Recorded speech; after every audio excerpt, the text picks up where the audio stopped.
Hermanos, muchas bendiciones. Gracias como siempre por estar atentos a esta charla. Y pues como siempre pedimos a nuestro Dios, nuestro maravilloso Padre, que nos dé luz y sabiduría para que podamos entender y comprender todo aquello que Él tiene previsto darnos a nosotros en el día de hoy. Como hemos hablado durante estas semanas últimas, sabemos que la palabra de Dios, que es Cristo mismo, es una persona viva que está dentro de cada uno de nosotros, ¿verdad? Dios mismo morando y viviendo en nuestro corazón y trabajando desde nuestro espíritu. Él mora en nuestro espíritu ahora. Digamos que nuestro espíritu es la sucursal del cielo que Él se generó en cada uno de nosotros para que cada uno de nosotros como embajadores del Señor tengamos acceso a poder interactuar, para poder manejar y mantener una comunión con Él y desde esa perspectiva recibir efectivamente todos los beneficios que Él desde antes de el comienzo de los siglos tenía previsto para nosotros. No podemos perder de vista la razón por la cual nosotros hemos sido creados. Realmente todo ser humano fue creado para expresar y manifestar la vida de Dios mismo dentro de él, la gloria de Dios, es decir, a Jesucristo. Cuando el Señor dijo, hagamos al hombre a nuestra imagen, conforme a nuestra semejanza, Él estaba pensando en que la consumación de esa palabra y de esa voluntad de Dios era Jesucristo. Efectivamente, el arranque para llegar a la consumación de Jesucristo era arrancar primero por el hombre adámico, por Adán. Y así fue como el Señor creó a Adán y Eva, ¿verdad? Y efectivamente la idea central era que Adán, que tenía acceso al árbol de la vida en el huerto de Edén, coma permanentemente del árbol de la vida, el cual era la vida de Cristo, efectivamente creciendo dentro del propio Adán, al punto en donde, por supuesto, quien iba a aparecer permanente y continuamente en la vida de Adán era Jesucristo. Es decir, Jesucristo lo que estaba haciendo básicamente es generándose un cuerpo humano, un cuerpo físico dentro de la creación que él había hecho para tener relación con esta. La única manera como el espíritu podía tener relación directa con toda la obra física que había de alguna manera generado era procurándose alguien dentro de esa creación que de alguna manera lo represente y alguien que pueda expresar y manifestar todo lo que él es. Y ese alguien efectivamente fue el hombre. Hagamos al hombre a nuestra imagen conforme a nuestra semejanza. Desde esa perspectiva, el propósito de la creación de cada ser humano, desde la perspectiva de Dios, es que el hombre efectivamente alcance ese privilegio. Y la gracia de Dios, ¿verdad?, hace que nosotros retornemos a ese diseño original que Dios tuvo para todos los seres humanos. Por esto es que no hay ninguna posibilidad de que el hombre fuera de Jesucristo, ¿verdad?, pueda de alguna manera nuevamente encontrarse con el propósito por el cual efectivamente nosotros fuimos creados. Y de ahí que es inminente y obligatorio para todos y cada uno de nosotros el mirar permanentemente a Cristo, porque Cristo es la realidad de todo lo que Dios ha creado. Cristo es la razón por la cual Dios creó todas las cosas. Cristo no solamente es el Hijo de Dios, que lo es, sino es quien antes efectivamente estuvo de la mano con Dios como el Verbo, ¿verdad? Haciendo todas las cosas por medio de él, en Él y para Él. Eso nos muestra la Escritura. Entonces, el Señor es claro en advertirnos y en decirnos que el hombre adámico, el primer hombre en el cual nosotros todavía de alguna manera estamos participando, es sombra del que habría de venir. Es decir, nunca estuvo en la mente de nuestro Padre el que el hombre adámico, como lo conocemos el día de hoy, sea quien deba de alguna manera parecerse a Cristo. Porque Dios no está interesado que nosotros nos parezcamos a Cristo. Dios está interesado en que la vida de Cristo sea la que opere dentro de cada uno de nosotros, para que nosotros simplemente expresemos y manifestemos como en un espejo esa vida. Lamentablemente, dentro de nuestro debut religioso, Tenemos muchísimos libros, inclusive hay muchísima doctrina que se habla de que seamos semejantes a Cristo, que imitemos a Cristo. De hecho, dentro de la misma perspectiva de la Escritura, muchas veces el apóstol Pablo dice, sed imitadores de mí como yo de Cristo, pero claro, ahí a lo que se está refiriendo es cómo Cristo verdaderamente se convirtió en la casa de su Padre, y Cristo decía que todo lo que él decía, no lo decía él, sino que su Padre que estaba en él es quien lo decía. Y todas las obras que él hacía, no las hacía él, sino era su Padre dentro de él el que hacía las obras. Y a eso se refiere con que imitemos a Cristo. Es decir, porque ahora resulta que nosotros tenemos, ¿verdad?, a Cristo dentro de nosotros, y las palabras de Cristo, los pensamientos de Cristo y las obras de Cristo son las que nosotros debemos hacer. No intentar en nuestra carne hacer las cosas que Dios hacía. Recuerdo hace muchos años había un librito cuando recién en mis comienzos cristianos arranqué, se llamaba Seguir los Pasos de Cristo. Y este libro tenía que ver básicamente con el hecho de que las decisiones que nosotros debíamos tomar en nuestra vida, antes de poder aceptarlas o desecharlas, debíamos hacernos la pregunta, ¿qué haría Cristo en nuestro caso? Y sobre esa respuesta, nosotros debíamos tomar la decisión de qué efectivamente es lo que debíamos hacer. Bueno, suena fácil, ¿no? Pero la realidad es que la única persona que puede vivir la vida de Cristo es Cristo mismo, porque la vida de Cristo es una vida eterna, la vida Zoe de Dios, es una vida espiritual que es la vida, ¿no es cierto?, que efectivamente cumple absolutamente todo lo que la ley mandó en el caso del hombre a hacer.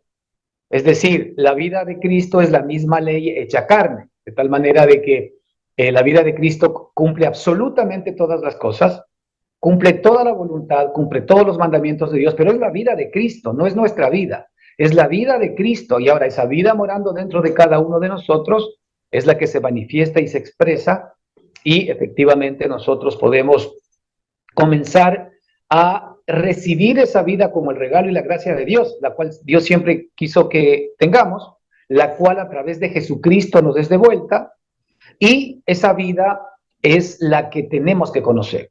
Esa vida es la que debemos comenzar permanentemente y cada día a crecer en ella, y que esa vida sea la que opere dentro de cada uno de nosotros. Ahora hay una competencia, ¿no? Eso lo sabemos porque lo vivimos todos los días. Hay una competencia entre esta vida de Dios y la vida de nuestra propia carne todavía. Y Dios ha permitido que estas dos naturalezas coexistan dentro de cada uno de nosotros, para que nosotros voluntariamente, porque algo que Dios no ha hecho es quitarnos la capacidad de poder decidir, es decir, la capacidad de nosotros, al entender que efectivamente no podemos con nuestra propia vida, con nuestra vida adámica, no nos pertenece desde la perspectiva de que también es una operación del maligno dentro de todos y cada uno de nosotros, sino que como nosotros ya naturalmente esa vida la vemos como nuestra, pues pensamos que los malos pensamientos, los malos deseos, los malos hechos, inclusive las buenas obras que hacemos, etcétera, provienen de nuestra propia capacidad. Pero del árbol del conocimiento del bien y del mal, que es de donde vienen estas obras, es decir, del hombre adámico, nada el Señor acepta, sea bueno, peor si es malo, ni bueno ni malo. Dios no acepta nada de ese árbol, porque ese es el árbol que el Señor advirtió que si comíamos de él, ciertamente moriríamos. Y eso no ha cambiado, porque en la medida en que nosotros seguimos echando mano de nuestra mente natural, ¿verdad? Por más buenas cosas que pensemos o hagamos para Dios, no son más que frutos del árbol que el Señor dijo que si comemos de ese árbol íbamos a morir. Pero sin embargo, ¿verdad? Lo que el Señor quiere ahora, ya que ha instalado dentro de nosotros el árbol de la vida en nuestro espíritu, es que nosotros echemos mano de ese árbol. Y echar mano de ese árbol es ver permanente y continuamente a Cristo dentro de cada uno de nosotros. Es evidente que hay que tener un poco de cuidado, porque muchas veces nosotros ya utilizamos una cierta manera de hablar en la que al haberlo escuchado una o muchas veces, de alguna manera perdemos el sentido espiritual y se pierde un poco la vida y la frescura de lo que significan las palabras de vida que el Señor quiere que nosotros de alguna manera pues nunca las perdamos de vista. Y por eso es que la Escritura nos advierte que con más diligencia nosotros tengamos que escuchar y poner atención a las cosas que hemos oído, no sea que nos deslicemos. Porque normalmente si nosotros no nos estamos alimentando permanentemente del espíritu de estas palabras, de la vida que hay detrás de estas palabras, y ahí la responsabilidad de cada uno de nosotros, de alimentarnos diariamente en términos espirituales. Y nosotros nos alimentamos diariamente en términos espirituales cuando diariamente nos damos un tiempo, ¿verdad? Para poder mirar a Cristo y no perder de vista a Cristo. Para nosotros es sencillo y fácil el perder de vista a Cristo. De hecho, cuando nosotros espontáneamente o de nuestra propia voluntad nos acercamos al Señor, ¿verdad? Cuesta algo de esfuerzo enfocarnos en meditar en las cosas de Dios, porque inmediatamente comienza el bombardeo de nuestra mente natural que nos lleva, ¿verdad?, de una manera más llamativa, más interesante para nosotros, ¿verdad?, el pensar otras cosas o el poner nuestra mirada en otras cosas, aun cuando hemos decidido efectivamente enfocarnos en Cristo mismo, porque esto es parte de la lucha espiritual que tenemos todos los días. Pero ahí viene la responsabilidad, como cuando nosotros estamos de alguna manera comprometidos con bajar de peso, por ejemplo, si estamos con sobrepeso. Es evidente que tenemos que introducirnos dentro de una suerte de dieta y de prácticas que van a conscientemente determinar que nosotros tengamos que dejar de hacer ciertas cosas y que hagamos otras, más allá de que nos gusten o nos disgusten, pero básicamente porque queremos de alguna manera, pues, que nuestra salud, que nuestro peso, etcétera, mejoren. Ahora, en términos espirituales, ya tenemos la vida del Señor dentro de cada uno de nosotros, a pesar de que el Señor va a seguir trabajando en nosotros para que veamos a Cristo. Es necesario que cada uno de nosotros, como sucedió en el maná, en el desierto, todos los días vengamos, ¿verdad?, a recoger del alimento y del pan espiritual que el Señor nos entrega cada mañana, cada día, para que ese pan espiritual se convierta en alimento para ese día. Fíjense que el pueblo de Israel no podía darse el lujo de recolectar pan para el día siguiente ni para los días siguientes. Todo aquello que recolectaban en demasía para los días siguientes terminaba pudriéndose. Así que solamente lo que ellos eran capaces de comer y alimentarse en el día a día, ¿verdad?, era lo que les servía de lo que recogían. Y esto es una analogía para todos y cada uno de nosotros en el día de hoy, para que efectivamente sepamos que es absolutamente necesario el que nos demos el espacio suficiente cada día para que efectivamente nosotros podamos comer del pan de vida. Y ese pan de vida es para hoy, y eso es de todos los días. El pan que yo comí hoy no me sirve para toda la semana. El pan que yo comí hoy me sirve para hoy. El pan que yo comí hoy me alimenta hoy. Y es por esto importante que nosotros, hermanos, a veces no nos acostumbremos, porque nuestro ser humano de alguna manera es así, no nos acostumbremos a, por ejemplo, acercarnos los días domingos, ¿no es cierto?, a escuchar una palabra que de alguna manera nos alimenta, pero que muchos de nosotros creemos que esa palabra ya es capaz de poder sostenernos cada semana.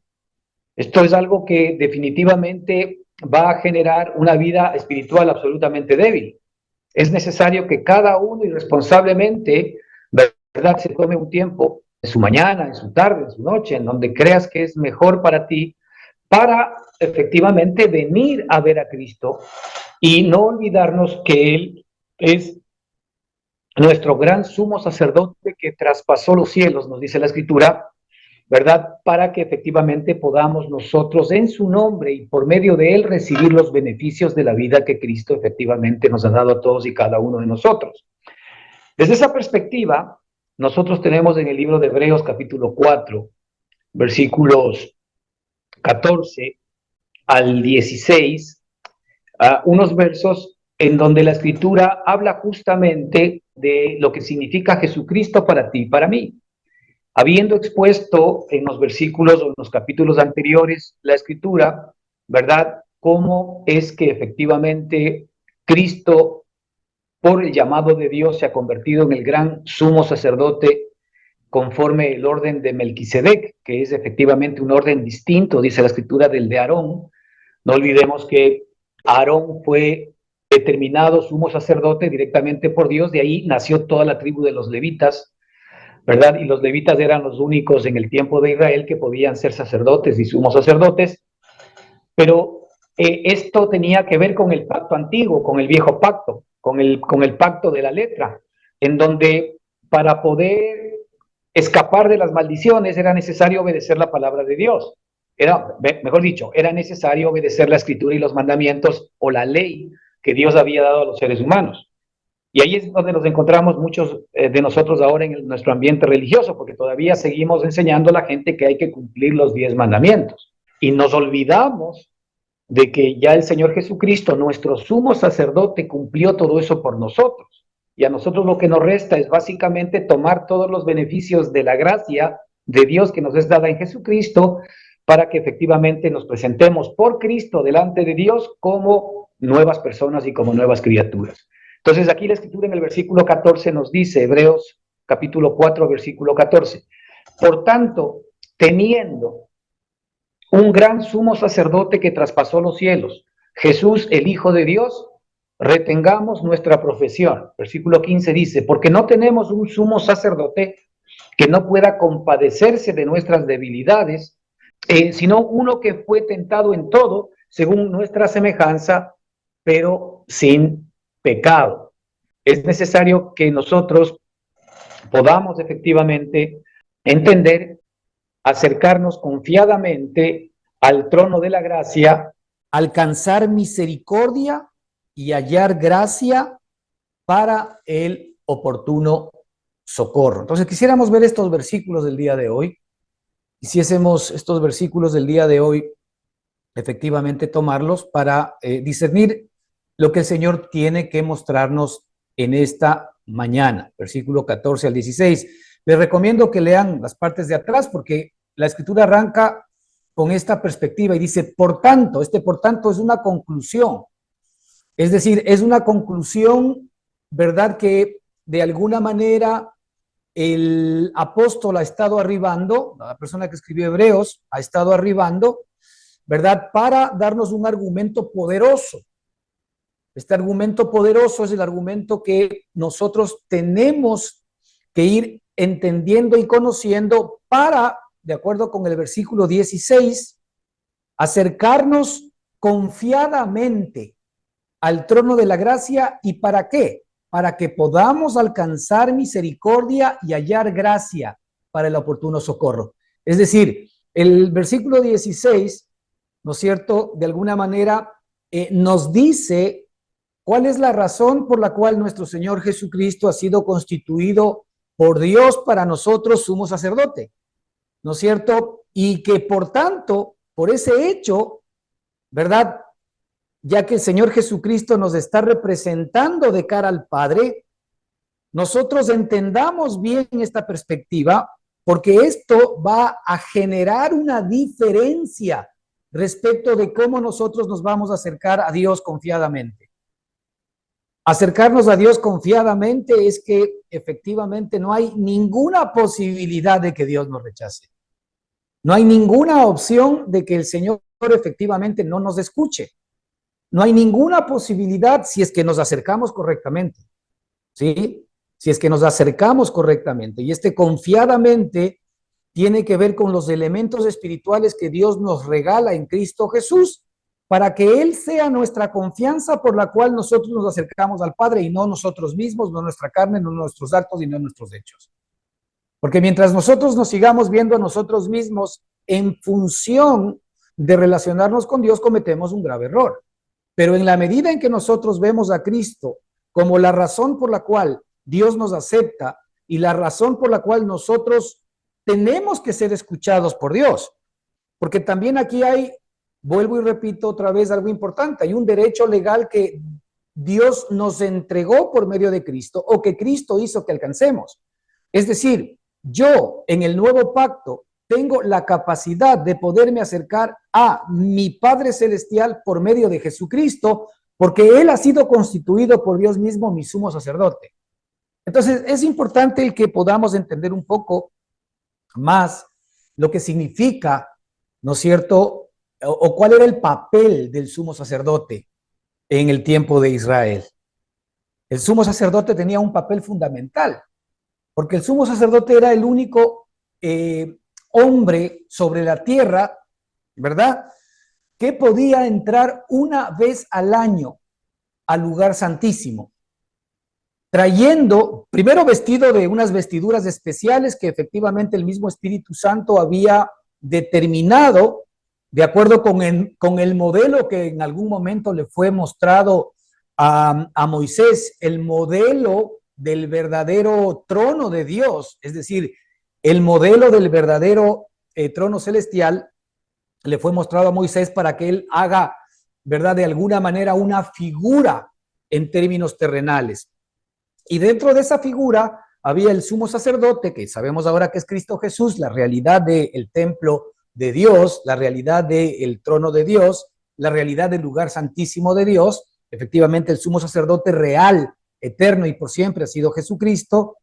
Y resulta que ahora nosotros vemos en la tierra a un sumo sacerdote que entraba una vez al año, con vestiduras reales, entraba todo hermoso, entraba todo vestido de lino, vestido, ¿verdad?, en sus pechos y sus pectorales con piedras preciosas, con unos turbantes maravillosos, ¿verdad? Ciertamente debió haber sido impresionante ver al sumo sacerdote vestido, ¿no es cierto? Si nosotros ahora, pues a veces vemos algunos representantes religiosos que tienen sus vestiduras rimbombantes, pues el Papa, etcétera, y pues vemos cómo llaman la atención ese tipo de figuras, del cómo están vestidos, del tipo de elementos que tienen en sus manos, del tipo de elementos que de alguna manera están a su alrededor, las sillas, los vehículos en los cuales se mueven, todo de alguna manera, ¿verdad?, muestra riqueza, muestra belleza, etcétera, lo cual hace que, por supuesto, la figura central, en este caso el Papa o quien sea, llame la atención. Imagínense lo que habrá sido ver al sumo sacerdote, que era una figura de Cristo, efectivamente entrando una vez al año al lugar santísimo. Ahora, el punto central era que el sumo sacerdote entraba una vez al año porque él llevaba, dice la Escritura, ¿no es cierto?, ofrendas y sacrificios por los pecados del pueblo y por sus propios pecados. En el caso, efectivamente, del hombre terrenal o del sumo sacerdote terrenal. La idea era que él entraba hacia el lugar santísimo y el sacrificio que él traía y él mismo, ¿no es cierto?, era la razón por las cuales Dios verdaderamente perdonaba y limpiaba los pecados de todo el pueblo. Entonces, todo el pueblo sabía que una vez al año el sumo sacerdote, ¿verdad?, se iba a presentar delante de Dios por los pecados de cada uno de ellos, ¿verdad? Y eso hacía que el Señor ya no vea pecado en las personas particularmente y en el pueblo, sino que todo ese pecado efectivamente había sido de alguna manera remitido o pagado por la sangre inocente del sacrificio que efectivamente el sumo sacerdote presentaba. Así que Dios ya no veía más el pecado del pueblo, Dios ya no veía más la maldad del pueblo, Dios veía efectivamente la belleza, ¿no es cierto?, de las vestiduras del sumo sacerdote, y a través de esa belleza es que el Señor se comenzaba a relacionar con su pueblo. Lo cual efectivamente dice mucho para nosotros en este tiempo. De hecho, aquí mismo en el propio capítulo 5, versículo 1 del mismo libro de Hebreos que estamos leyendo, la Escritura nos da una idea de lo que significaba, ¿verdad?, cuál era la razón del sumo sacerdote. Y aquí dice, porque todo sumo sacerdote tomado de entre los hombres es constituido, escuche bien, es constituido a favor de los hombres.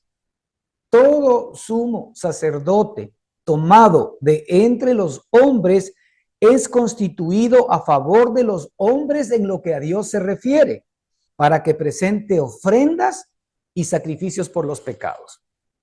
Entonces, el Señor Jesucristo porque esto, por supuesto, todavía nos estaba mostrando una figura de lo que el Señor Jesucristo iba a traer a realidad.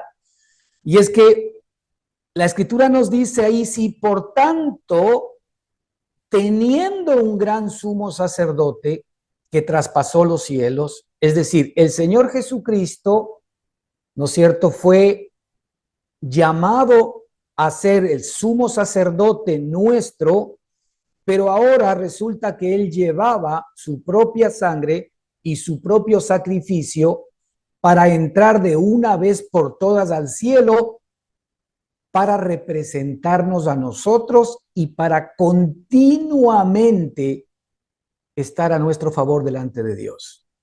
Es decir, nuestro Señor y Salvador Jesucristo hoy tiene una misión como sumo sacerdote nuestro.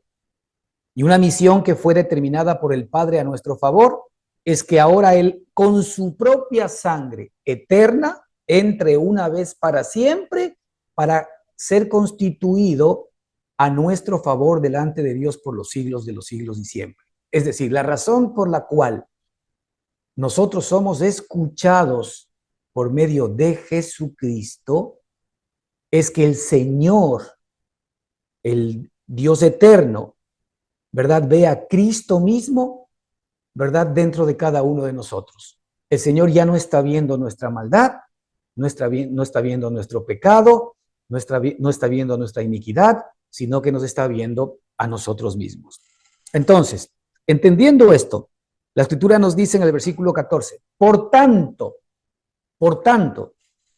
es decir, en conclusión, tenemos nosotros un regalo maravilloso, teniendo un gran sumo sacerdote. La palabra teniendo es, ¿verdad?, un gerundio permanente y continuo. Teniendo, lo tenemos permanente y continuamente a nuestro favor. Teniendo, es decir, Cristo nunca deja de estar a nuestro favor.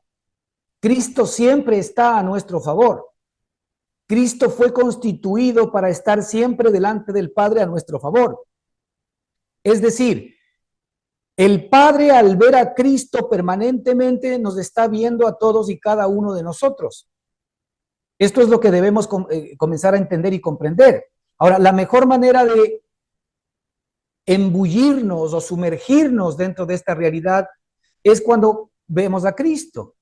Porque la única manera como nosotros vamos a poder llenarnos de estas revelaciones es a través de ver a Cristo. En Cristo, efectivamente, nosotros vamos a poder encontrar las respuestas que Dios tiene para todos y cada uno de nosotros, de tal manera de que en la medida en que más veamos a Cristo, más de lo que Él es, ¿verdad?, delante de nuestro Padre, para nosotros y para Dios mismo, más de lo que Él es se va a hacer realidad dentro de cada uno de nosotros. Por tanto, teniendo un gran sumo sacerdote que traspasó los cielos, es decir, este no era como el sumo sacerdote que venía una vez al año, ¿no es cierto?, a el lugar santísimo para presentarse a nuestro favor delante de Dios. No, ahora Cristo es el gran sumo sacerdote que traspasó los cielos.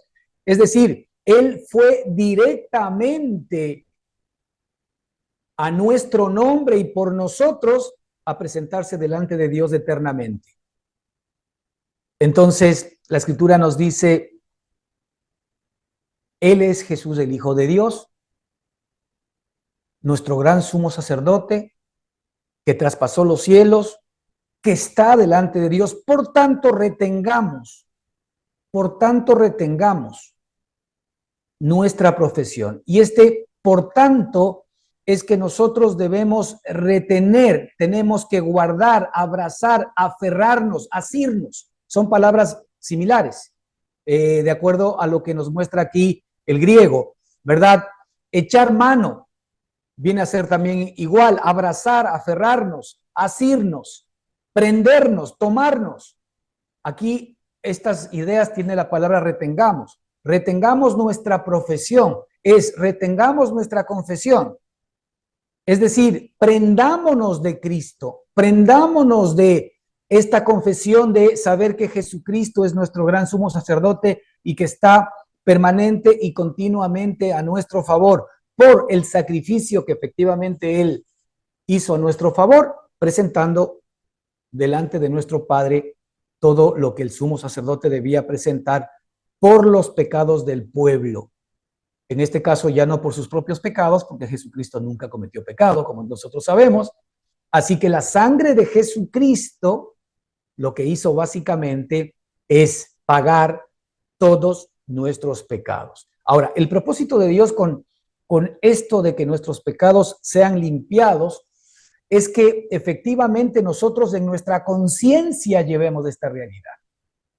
Porque la Escritura nos muestra que los sacrificios de los animales, ¿verdad? Las cenizas de los becerros y la sangre de los machos cabríos, dice que no podían limpiar la conciencia de los seres humanos. Y es por eso que los hombres continuamente tenían que estar ofreciendo sacrificios, porque otra vez tenían conciencia de pecado. Pero Cristo y la sangre de Cristo tienen como propósito limpiar nuestra conciencia permanente y continuamente de los pecados, porque Cristo efectivamente, ¿verdad?, entregó o se entregó en sacrificio y entregó su sangre por todos nuestros pecados.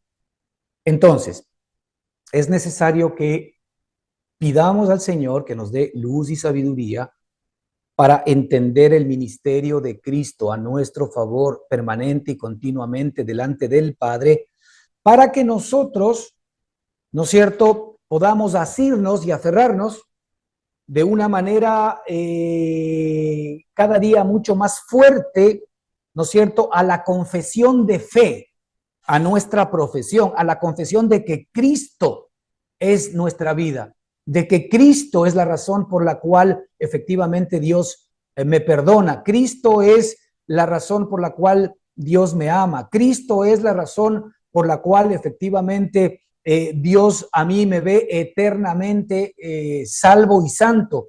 Cristo es la razón por la cual yo hoy puedo acercarme confiadamente al trono de la gracia.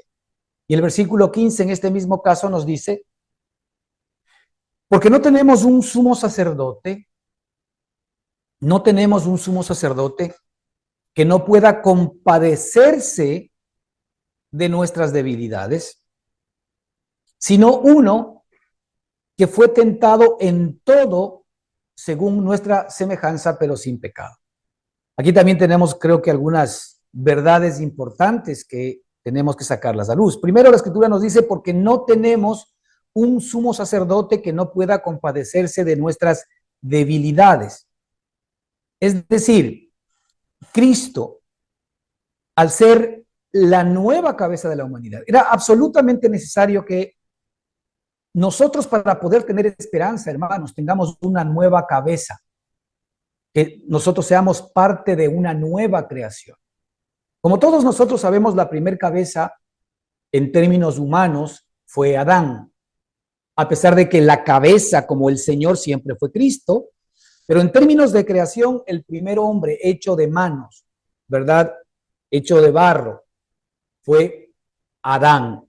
Y Adán se constituyó en la primer cabeza de nuestra humanidad. Y realmente todos nosotros, cuando Adán fue creado, fuimos también creados en Adán. A veces no se entiende mucho esto, ¿no? Y es por eso que la Escritura dice que, por ejemplo, fue por el pecado de Adán que todos pecamos y todos morimos. El Señor ya no nos juzga simplemente por nuestros propios pecados, sino que cuando Adán pecó, todos pecamos en Adán y todos morimos en Adán, nos dice la Escritura. ¿Cómo podemos entender esto? A veces no es tan difícil, pero por ejemplo, hablemos de nuestros padres. La pregunta es: si nuestros padres hubiesen muerto a la edad de 5 años, usted póngase a pensar, si nuestros padres hubiesen muerto a la edad de 5 años, ¿tú estarías vivo? ¿Tú existirías? No existirías. Porque si tu padre murió a los 5 años, no existirías tú y tampoco existirían tus nietos. Es decir, cuando tu padre murió a los 5 años, todos nosotros morimos, porque no existiríamos, tomando en cuenta que nuestro padre, pues a los 5 años simplemente no podía tener descendencia. ¿Ok? Bajo esa misma figura, cuando efectivamente Adán murió, Es muy importante que entendamos esto. Cuando Adán murió, todos absolutamente morimos en Adán. Entonces, desde la perspectiva de Dios, cuando Adán murió, es que cuando la vida de Dios fue separada de Adán. No olvidemos que la muerte es ausencia de vida. La muerte es separación de vida, ¿ya? Y la vida, de acuerdo con lo que el Señor nos muestra, es Jesucristo. Yo soy el camino, la verdad y la vida. La vida es Jesucristo. Entonces, esa es la vida que vivía realmente inicialmente en Adán cuando el Señor hizo al hombre con sus manos y cuerpo de barro y el Señor se sopló, se insufló. El Señor sopló aliento de vida. El Señor se sopló y se metió a sí mismo dentro del hombre y el hombre fue hecho un alma viviente, como nos muestra la Escritura. Es decir, ¿quién era la vida del hombre? La vida del hombre era Jesús mismo. La vida del hombre era Dios mismo, ¿verdad? Ahora, resulta que como esa vida fue separada por el pecado, pues el hombre quedó, ¿verdad? Con una vida que no es la vida Zoe, que es la vida bios y es la vida psique, quedó efectivamente en este nivel de cuerpo y alma. Y así es como el ser humano ahora de alguna manera se desarrolla, no conforme al diseño original, en donde el diseño original de Dios es que la vida, a lo que Dios llama vida, a su Hijo, more en cada uno de nosotros. Entonces, ahora solamente aquellos que creemos en Jesucristo, que le entregamos nuestro corazón, nuestra vida, nuestro ser actual, ¿verdad? Que efectivamente somos crucificados juntamente con Él en la cruz del Calvario y somos resucitados juntamente con Él, obtenemos otra vez el diseño original. Digamos que somos reconfigurados para obtener la vida de Dios y de Cristo dentro de nosotros. Entonces, se necesitaba una nueva cabeza. Se necesitaba una nueva cabeza, ¿verdad? Para que pueda de alguna manera la humanidad tener norte. Y Cristo, al ser la nueva cabeza de la humanidad, cumplió todo aquello que fue para nosotros imposible cumplir por nuestra propia carnalidad. Fíjate, ¿por qué Cristo tenía que hacerse hombre? Pues primero, porque si éramos hermanos, porque en la eternidad el Señor Jesucristo sabía que nosotros íbamos a ser sus hermanos, Él tenía que participar de lo mismo que nosotros. Él tenía que participar de carne y sangre. Entonces Él se hace carne y se hace sangre para participar, ¿verdad?, de la misma experiencia de carne que tuvimos nosotros. Claro, nosotros nos hicimos carne y sangre porque venimos del pecado y recibimos la naturaleza pecaminosa de Adán, mientras que Cristo resuelve hacerse carne y sangre para participar de lo mismo que sus hermanos. Pero ¿qué es lo que viene a hacer Jesucristo? Jesucristo se hace hombre para poder como hombre cumplir todo aquello que tú y yo, como sus hermanos en la carne, fuimos incapaces de poder cumplir por nuestra humana debilidad y por nuestra propia carnalidad. Entonces Cristo viene semejante e igual a nosotros, pero Él viene, a diferencia de nosotros, a cumplir todos los mandamientos y toda la ley. Y por eso es que el Señor Jesucristo nos dijo que Él no vino para abrogar la ley, sino que Él vino para cumplir la ley. Ahora, Él vino para cumplir la ley por nosotros. Ahora, tenga en mente que Él iba a ser hecho sumo sacerdote. Y resulta que Él ahora puede presentarse delante de Dios y decir que Él fue el que cumplió por nosotros la ley y los mandamientos. Él fue el que se hizo carne para poder cumplir por nosotros todo aquello que nosotros de nuestra carnalidad éramos incapaces de poder cumplir. Él tenía, conforme a nuestra semejanza, que ser tentado en todo como nosotros, en nuestra debilidad, pero a nuestra diferencia, Él nunca pecó. Esa es la diferencia. La Escritura nos dice que Él fue tentado en todo conforme a nuestra semejanza. Es decir, el Señor en los días de su carne tuvo que enfrentar todas nuestras luchas, todas nuestras pruebas, todas nuestras tentaciones. Él venció a todas. Ahí es donde efectivamente Él hace un trabajo maravilloso por ti y por mí. Porque Él viene a ser tentado en nuestra semejanza en todo, pero sin pecado. Es decir, Él nunca pecó, lo cual implica que Él, al constituirse en nuestra nueva vida, en nuestro hermano mayor, ¿no es cierto?, significa que todo el cumplimiento que Él tuvo en los días de su carne, Dios me lo imputa a mí cuando efectivamente yo creo en Jesucristo. Y es por eso que nosotros podemos, por ejemplo, entrar confiadamente al trono de la gracia.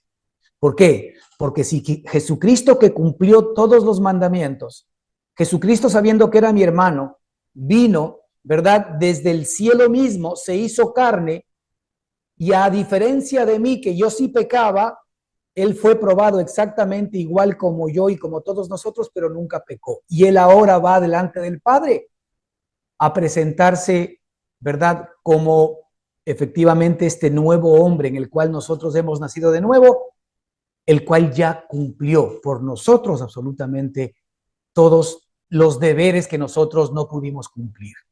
Así que el Señor Jesucristo tenía que ser tentado en todo como nosotros, de acuerdo con nuestra debilidad, pero es muy importante que estemos claros que, a diferencia de nosotros, Él nunca pecó. Esa es la condición, hermanos. Esa es la condición en la que efectivamente Dios nos toma en cuenta ahora a todos nosotros por la obra de Jesucristo a nuestro favor. Él nos ve a nosotros como le ve a Cristo, sin pecado. Porque no olvidemos que la sangre de Cristo fue derramada por nuestros pecados, para pagar nuestros pecados. Él ve a Cristo sin pecado. Podríamos decir nosotros que Adán pecó y nosotros heredamos su naturaleza pecaminosa y por eso nosotros somos pecadores delante de Dios. Pero en la misma idea, Cristo vivió justo y santo en los días de su carne y nosotros ahora, que hemos nacido de nuevo, heredamos su naturaleza divina y por eso ahora nosotros somos llamados justos delante de Dios. Es decir, somos llamados injustos cuando estamos en Adán, por la naturaleza pecaminosa de Adán, la cual heredamos por Adán, pero ahora somos llamados justos porque heredamos la naturaleza de Cristo y efectivamente por esa naturaleza somos llamados justos delante de Dios. Es decir, este es el trabajo que el Señor Jesucristo está cumpliendo por nosotros en el cielo mismo, ¿verdad? En el lugar santísimo. Y hay algunos versículos que de alguna manera nos ayudan a entender esta situación. Por ejemplo, en Primera de Juan 3:5, y por esto es tan importante que Cristo aparezca en nosotros, porque en la medida en que Cristo aparezca en nosotros, nosotros vamos a ver que no solamente que no hay pecado en Él, sino que tampoco hay pecado en nosotros, porque ahora a quien ve Dios, ¿verdad? En cada uno de nosotros es a Cristo mismo. Fíjate lo que dice Juan, Primera de Juan 3:5, dice, y sabéis que Él apareció. ¿Sabéis que Él apareció para qué? Para quitar nuestros pecados. Y no hay pecado en Él. Aquí hay dos ministerios maravillosos que el Señor Jesucristo está cumpliendo por nosotros delante del Padre como sumo sacerdote. Primero, que Él apareció para quitar nuestros pecados.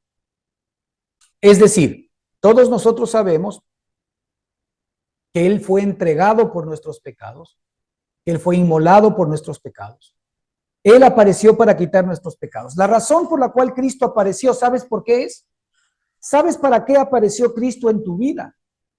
Cristo primero aparece en tu vida para quitar tus pecados. Y no hay pecado en Él. Fíjate que esto es definitivo. Cristo apareció para quitar sus pecados, o tus pecados y mis pecados. Un tema importante aquí es cómo nosotros, por ejemplo, nos acercamos delante de Dios. Porque muchas veces todavía nosotros no nos queremos acercar confiadamente delante de Dios porque seguimos viendo pecado en nuestra propia vida. Pero aquí la Escritura dice que Él apareció para quitar nuestros pecados. Él quitó nuestros pecados delante de ¿quién? Primero delante del Padre, porque la sangre de Cristo es más preciosa y más valiosa que todos los pecados que nosotros hemos cometido durante toda nuestra existencia. Es decir, la sangre de Cristo es más valiosa que todos los pecados de todos los seres humanos que efectivamente se han cometido durante toda la vida humana, toda la existencia humana, pero principalmente para aquellos, es decir, para todos, pero principalmente para aquellos que creemos en el Señor Jesús. Porque el Señor ha dado libertad y ha pagado los pecados por todos. Pero ojo, que se requiere que nosotros aceptemos ese perdón de pecados. Se requiere que nosotros querramos efectivamente ser libres de pecado. Se requiere que nosotros nos allanemos a ese derecho legal que tenemos. Porque nosotros podemos decir, no, no queremos perdón de pecados. Dios no me exige a mí. Dios no me exige. Dios no me obliga a que yo reciba su perdón. Es por eso importante, hermanos, que nosotros, por ejemplo, cuando hablamos a las personas del perdón de los pecados, y la gente sí tiene que aceptar ese perdón, porque es algo particular, porque la gente puede decir, no, no me interesa, no quiero, o simplemente no tengo pecado. Hay mucha gente que dice, pues yo no he hecho mal a nadie, yo no tengo pecados, no tengo de qué arrepentirme. Ok, de acuerdo, entonces digamos que Cristo murió por él, murió por esa persona, pero al no tener esa persona de alguna manera una revelación clara de su condición, obviamente no va a aceptar el perdón de los pecados, porque ni se siente con pecado, ni siente que necesita ningún perdón de pecados, ni siente que necesita ninguna salvación. Él está tranquilo y él está feliz como está viviendo. Obviamente en esa persona se requiere un trabajo del Espíritu Santo, que ya no es nuestro trabajo, pero sí es nuestra obligación a la gente el efectivamente ponerle delante de Dios que el Señor apareció ¿para qué? El Señor apareció para quitar nuestros pecados. Y no solamente perdonar nuestros pecados. Una cosa es perdonar el pecado y otra cosa es quitar el pecado. ¿Qué preferirías tú? ¿Que se te perdonen los pecados o que se te quite el pecado? Pues obviamente que se quite el pecado. Porque los israelitas cada año sabían que los pecados les eran perdonados, pero no les era quitado el pecado. Pero Cristo no solamente vino a perdonar los pecados, sino que Cristo vino a quitar los pecados de todos y cada uno de nosotros. Ahora, esa es una realidad que también en nosotros comienza a funcionar y en la medida en que nosotros vemos a Cristo y la vida de Él emerge dentro de cada uno de nosotros, nos vamos a dar cuenta que el pecado efectivamente comienza a ser algo del pasado, sin que eso implique que no pequemos. A veces sí pecamos también, pero ya no estamos preocupados de que si peco o no peco, sino estamos preocupados de cuánto yo veo a Cristo para que la vida de Él se exprese en mí y en la medida en que esa vida crezca, pues yo mengüe. Ya no es un tema de cuánto peco o cuánto no peco. Es un tema de cuánto veo a Cristo o cuánto no veo a Cristo. De cuánto la vida de Cristo se está manifestando en mí o cuánto la vida de Cristo no se está manifestando en mí. Si tú has tenido una experiencia con Cristo en la cual tú has visto, por ejemplo, que en ciertas áreas de tu vida tú has sido libertado de cualquier cosa, de cualquier adicción, de cualquier circunstancia que tú sabes que de alguna manera estuvo ahí en tu corazón siempre molestándote, pues esa es la vida de Cristo expresándose a través de ti en esa área de tu vida. No eres tú siendo victorioso, no, es experimentando la vida de Cristo en esa área a través tuyo, lo cual es ciertamente maravilloso. Entonces, aquí la Escritura nos dice que Él apareció para quitar nuestros pecados y no hay pecado en Él. Primero, así es como Dios ve a Cristo hoy delante de Él a nuestro favor. Él sabe que Cristo está allí porque Él quitó nuestros pecados. No solamente los perdonó, sino que ya los quitó. ¿Cómo tú te ves a ti mismo? ¿Todavía te ves pecador? ¿Todavía te ves con pecados? Entonces la respuesta es de que si tú sigues viendo todavía pecado en tu vida, pues entonces necesitas que Cristo aparezca en ti. Y sabéis que Él apareció. ¿Para qué Él aparece? ¿Para qué Él tiene que aparecer en mi alma? Hablábamos semanas pasadas sobre esta posición. Los apóstoles normalmente no hablan de la palabra que Él apareció o Él se apareció, sino hablan de la palabra apareció. Y Él apareció. Y este apareció tiene que ver también con el hecho real de cómo Él tiene que hacerse real en nuestra alma. Él tiene que aparecer en nosotros. Él no aparece exteriormente, Él aparece interiormente, Él aparece en nuestra mente, Él aparece en nuestras emociones, Él aparece en nuestros deseos, Él aparece en nuestra voluntad. La vida de Él comienza a aparecer. ¿Y Él apareció para qué? Para quitar nuestros pecados. O sea, en la medida que Cristo aparece, nuestros pecados son totalmente eliminados y quitados. Y no hay pecado en Él. Ese es el segundo punto importante. Como el Señor Jesucristo, ¿no es cierto?, pagó por nuestros pecados y quitó nuestros pecados, ahora ¿cómo lo ve el Padre a Cristo? O sea, ¿cómo ve el Padre, nos ve el Padre a nosotros? Que ya no hay pecado en nosotros. No hay pecado en Él, no hay pecado en nosotros. Porque Cristo y nosotros somos la misma persona. Nosotros somos miembros del cuerpo de Cristo. De hecho, Cristo nos dice que Él es nuestra cabeza y que nosotros somos su cuerpo. Entonces, ¿a quién ve el Padre cuando nos ve a nosotros? Nos ve a Cristo. Ve a Cristo mismo y en Cristo dice Él que no hay pecado. Ahora, esto es glorioso porque esto nos lleva a mirarnos quiénes somos en Cristo Jesús. A mirarnos quiénes somos en la nueva persona y en la nueva criatura. A mirarnos quiénes somos en el hombre espiritual, en este hombre regenerado que el Señor ha puesto dentro de cada uno de nosotros.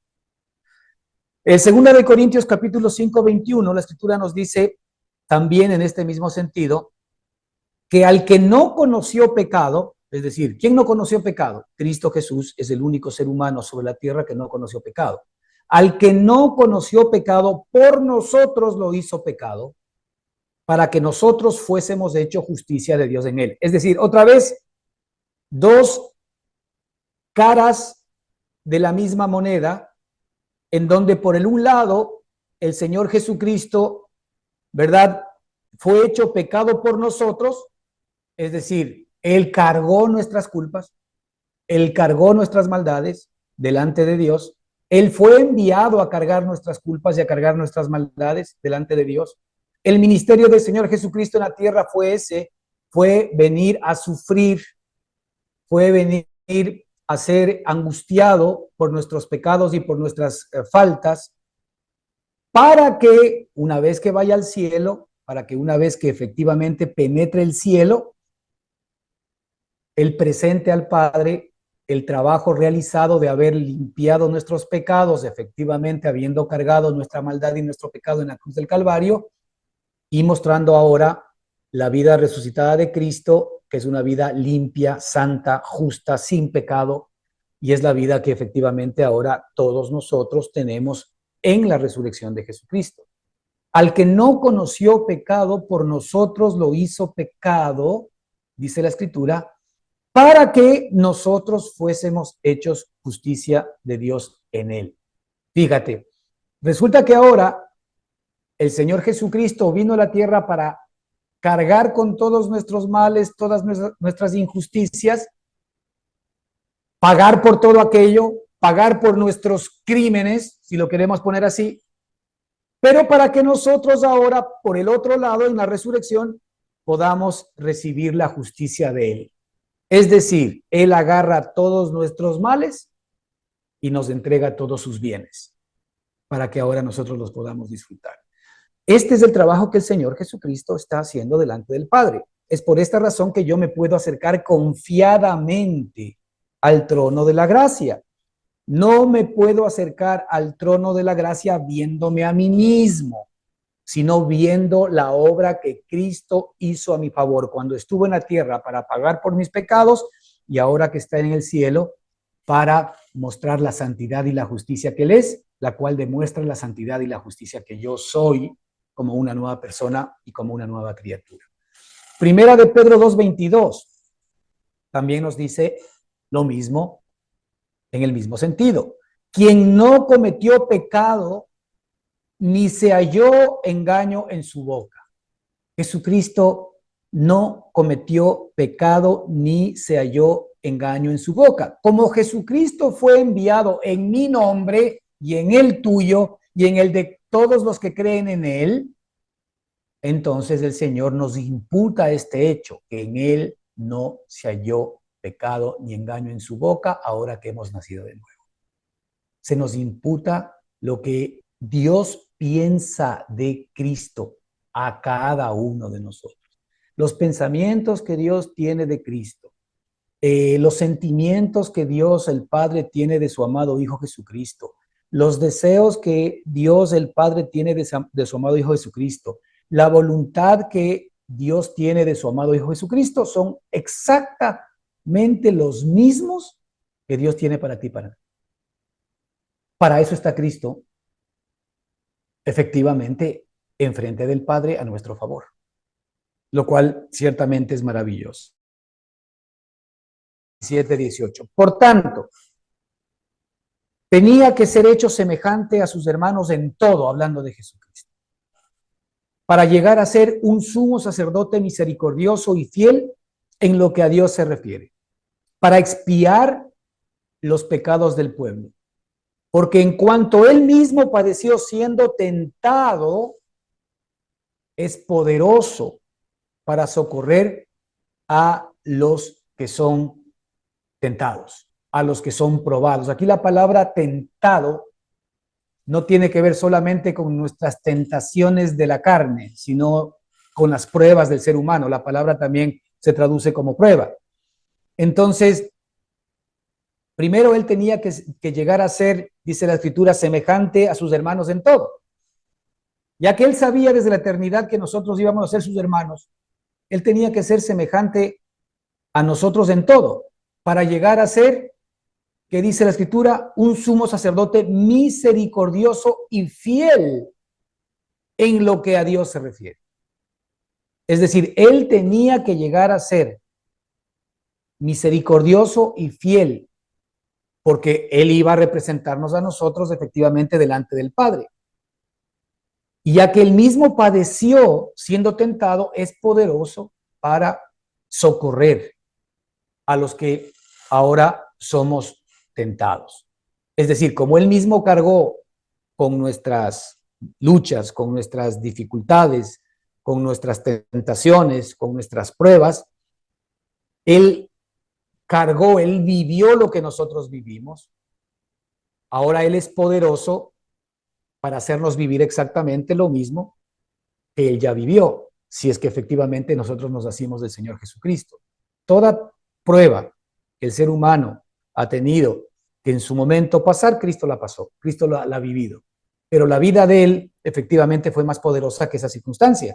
Entonces, ¿cómo es poderoso el Señor para socorrernos? Pues nada, inyectando esa misma vida dentro de ti y de mí, para que en medio de las pruebas, en medio de las luchas, en medio de las dificultades, nosotros también podamos de alguna manera, como Él, ver la victoria de esa vida que a pesar de las circunstancias nunca pecó.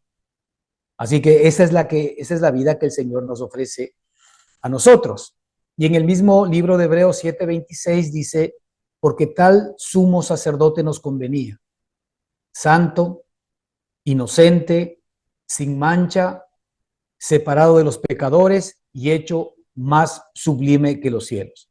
Es decir, nosotros tenemos un sumo sacerdote delante de Dios. Así es como Dios lo ve a él. No se olviden que lo que Dios ve en él, lo está viendo en nosotros. Dios lo ve a él santo, nos ve santos a nosotros. Dios lo ve a él inocente, nos ve inocentes a nosotros. Dios le ve a él sin mancha, nos ve sin mancha a nosotros. Dios ya nos ve separado de los pecadores, porque ya estamos nosotros con una naturaleza nueva, a pesar de que la naturaleza vieja todavía siga operando dentro de nosotros, pero ahí es donde tenemos que dar nosotros cabida y camino hacia la nueva naturaleza, nosotros hemos sido separados de los pecadores y efectivamente todo lo que el Señor ve en Cristo es lo que efectivamente Él está viendo en todos y cada uno de nosotros. Otra vez la Escritura nos dice allí, en la segunda parte, que si uno, sino que tenemos un sumo sacerdote, sino uno que fue tentado en todo según nuestra semejanza, pero sin pecado, que es lo que ya hablamos en su momento. Nosotros fuimos tentados en todo. Por un lado tenemos la cruz de Cristo, en donde en su cuerpo de carne Él cargó con toda, ¿verdad?, la cuenta de nuestro pecado y de nuestra maldad, muriendo por nosotros, que ya es lo que hemos dicho. Y por otro tenemos, hermanos, su resurrección, en donde toda su obediencia, toda su justicia, también se ha cargado a todos y cada uno de nosotros, lo cual nos ha dado y nos da acceso a la vida eterna y a todo lo que Él es. Y por eso dice el versículo 16, por esto que hemos hablado, que evidentemente hay que ponerle atención, hay que darle vueltas, hay que discernirlo para que el Espíritu nos muestre quién es nuestro sumo sacerdote y el trabajo que Él está haciendo a nuestro favor. Por esto dice la Escritura, acerquémonos pues confiadamente al trono de la gracia. Es decir, dentro de esta perspectiva de Jesús, que no es fácil, ¿verdad?, de alguna manera comprender y entender, porque nosotros no estamos habituados a lo que significaba efectivamente el culto del Antiguo Testamento y del sumo sacerdocio del templo. No olvidemos que el libro de Hebreos fue escrito a gente que conocía al dedillo, ¿verdad?, lo que significaba el sumo sacerdote. Y aquí el apóstol lo que está haciendo es mostrando cómo Cristo era la realidad de la figura del sumo sacerdote. Y aquí la Escritura nos dice, acerquémonos, pues, confiadamente al trono de la gracia. Es decir, todos estos versículos y lo que Cristo está haciendo a nuestro favor, lo que hace básicamente es generar en nosotros cada día más certidumbre, más seguridad y más confianza, ¿verdad?, para podernos acercar a Dios sin ninguna limitación, porque todas las limitaciones fueron pagadas y crucificadas con Cristo. Acerquémonos pues confiadamente al trono de la gracia. ¿Para qué? Todos necesitamos en algún momento determinado alcanzar misericordia y hallar gracia para el día oportuno. Es decir, en un sentido, todos los días necesitamos misericordia y gracia. Pero hay ciertos días en los cuales la circunstancia se revolotea, se revuelve y se pone complicada.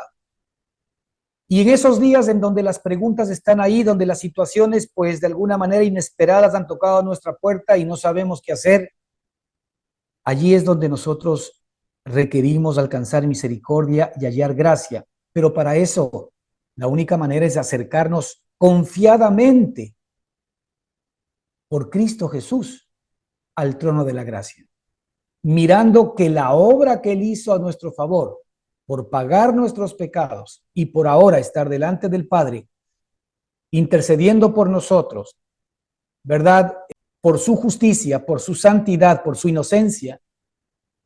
Y es por eso que nosotros efectivamente vamos a recibir y vamos a poder alcanzar esta misericordia y hallar gracia para el oportuno socorro.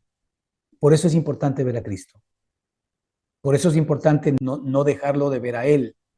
Porque en las circunstancias a veces difíciles, en donde las situaciones de estrés, de ansiedad y de prueba nos tocan, allí es donde necesitamos nosotros no perder de vista cuál es el ministerio de Cristo delante del Padre para que nosotros efectivamente podamos alcanzar esa misericordia y hallar ese oportuno socorro, es decir, y hallar gracia. La gracia es todo lo que Cristo ha hecho a nuestro favor, en donde en Él, juntamente con Él, nos han sido dadas todas las demás cosas.